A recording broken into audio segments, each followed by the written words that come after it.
ششماہی اخیر میں میرے ذمہ مسلم الثبوت نام کی کتاب درجہ فضیلت کو درس دینے کے لیے رکھی گئی۔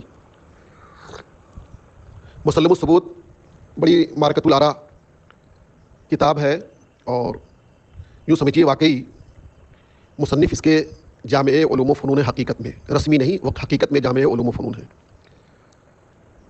مصنف کون ہے؟ ملا محب اللہ بہاری علیہ رحمۃ الباری، ان کی یہ کتاب ہے مسلم الثبوت۔ یہ کتاب اصول فقہ میں ہے۔ اصول فقہ آپ نے بار بار پڑھا ہوگا کہ کل 4 ہیں: کتاب اللہ، سنت و رسول اللہ، اجماع امت، قیاس۔ آپ نے دوران طالب علمی، دوران درس بار بار یہ الفاظ آپ نے سن رکھا ہوگا، غور بھی کیا ہوگا کہ جب بھی اصولیین اصول فقہ کو بیان کرتے ہیں تو کتاب اللہ، سنت و رسول اللہ کا لفظ وہ استعمال کرتے ہیں، قرآن اور حدیث کا لفظ استعمال نہیں کرتے۔ اس میں لاجک اور حکمت یہ ہے کہ ایک مسلمان اہل قرآن اور اہل حدیث نہیں ہو سکتا، ہوگا تو کیا ہوگا؟ اہل کتاب ہوگا، اہل سنت ہوگا۔ یہ اسلاف نے ایک میسج دیا لوگوں کو کہ مسلمان کبھی بھی اہل قرآن اور اہل حدیث نہیں ہوگا، ہوگا تو وہ اہل کتاب یا اہل سنت ہوگا، اہل کتاب اور اہل سنت ہوگا۔ اسی لیے اصول میں لفظ قرآن اور حدیث کا ذکر کہیں بھی نہیں ملے گا آپ کو، جتنی بھی اصول کی کتابیں ہیں۔ دوسری حکمت آپ کو اسی سے ریلیٹڈ متعلق یہ ہے کہ کتاب کہتے کسے؟ کتاب اللہ۔ کتاب اللہ سے مراد قرآن مجید کی وہ آیات ہیں جن آیات کا تعلق احکام شرعیہ سے ہے۔ تو ظاہر سی بات ہے کہ جب احکام شرعیہ ہی سے تعلق ہے کتاب اللہ کا، تو گویا قرآن اور کتاب اللہ میں عام خاص مطلق کی نسبت ہوئی۔ کتاب اللہ قرآن ہے، لیکن قرآن کتاب اللہ نہیں، پورا قرآن کتاب اللہ نہیں۔ قرآن میں قصص بھی ہیں، عبرت کی باتیں بھی ہیں۔ کتاب اللہ انہی آیات کو کہا جائے گا جن آیات کا تعلق احکام شرعیہ سے ہے۔ یہی حال احادیث میں آپ آ جائیے۔ حدیث اور سنت میں عام خاص مطلق کی نسبت ہے۔ ہر سنت حدیث ہے، لیکن ہر حدیث سنت نہیں۔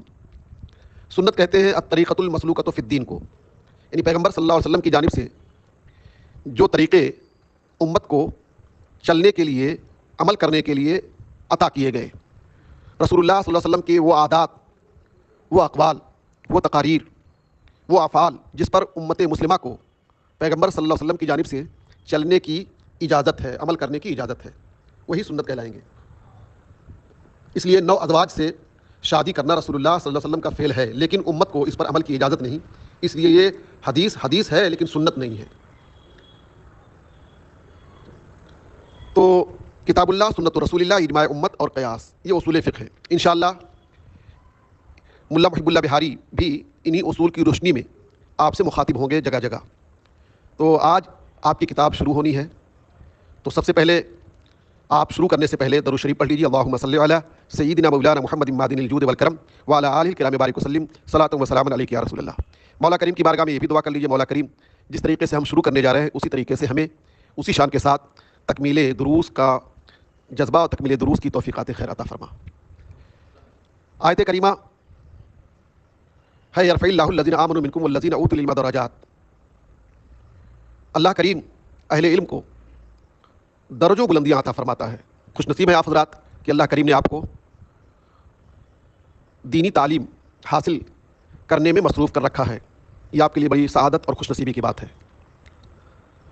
تو سب سے پہلے دعا کر لیں، اللہم رب یسر ولا تعسر وتمم بالخیر۔ لیجیے خطبہ شروع کر رہے ہیں ملا محب اللہ بہاری۔ بسم اللہ الرحمن الرحیم۔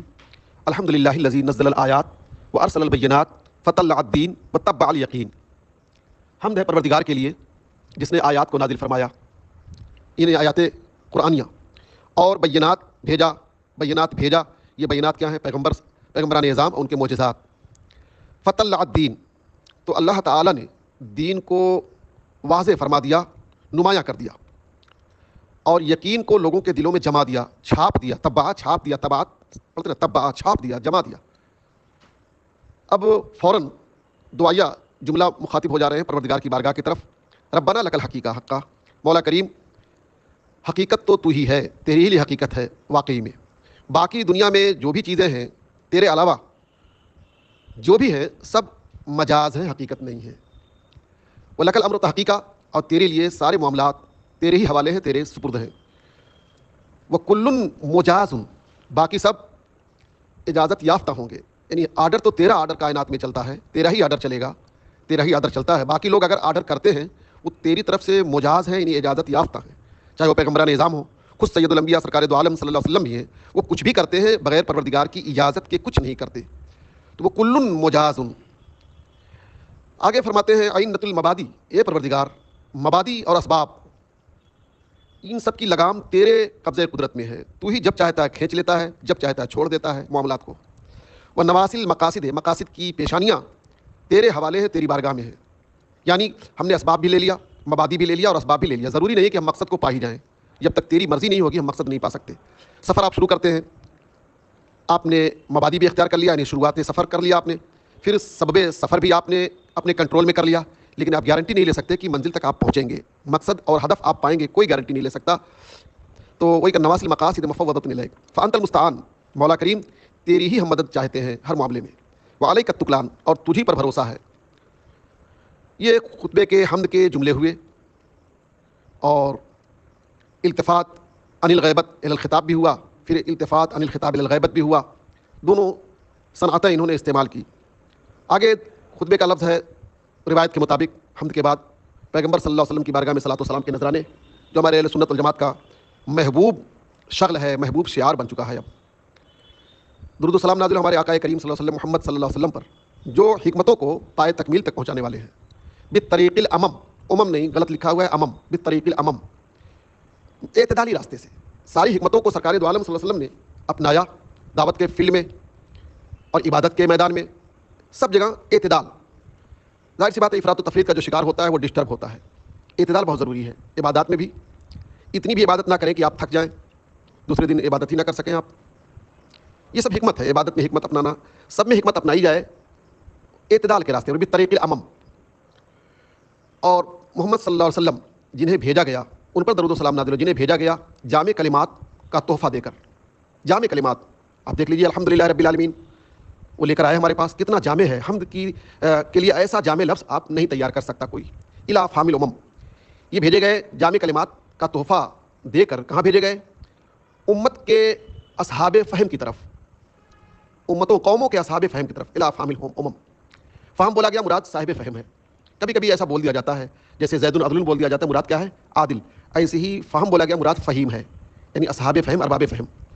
اور درود و سلام نازل ہو رسول اللہ صلی اللہ علیہ وسلم کی اتباع میں, ان کی آل پر اور ان کے اصحاب پر.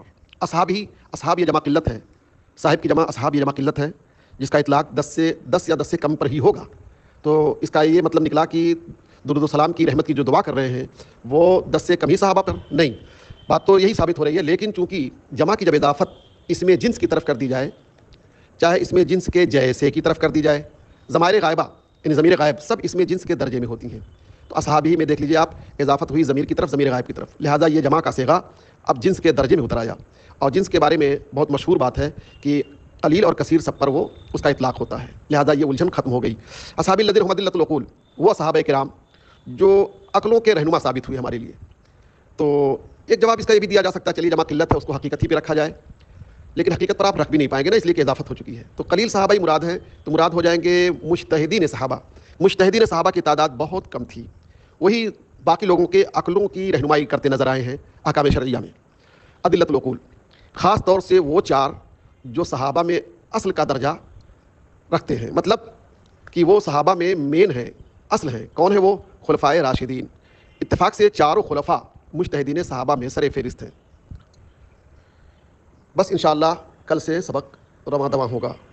دعاؤں میں یاد رکھیں. السلام علیکم ورحمۃ اللہ وبرکاتہ.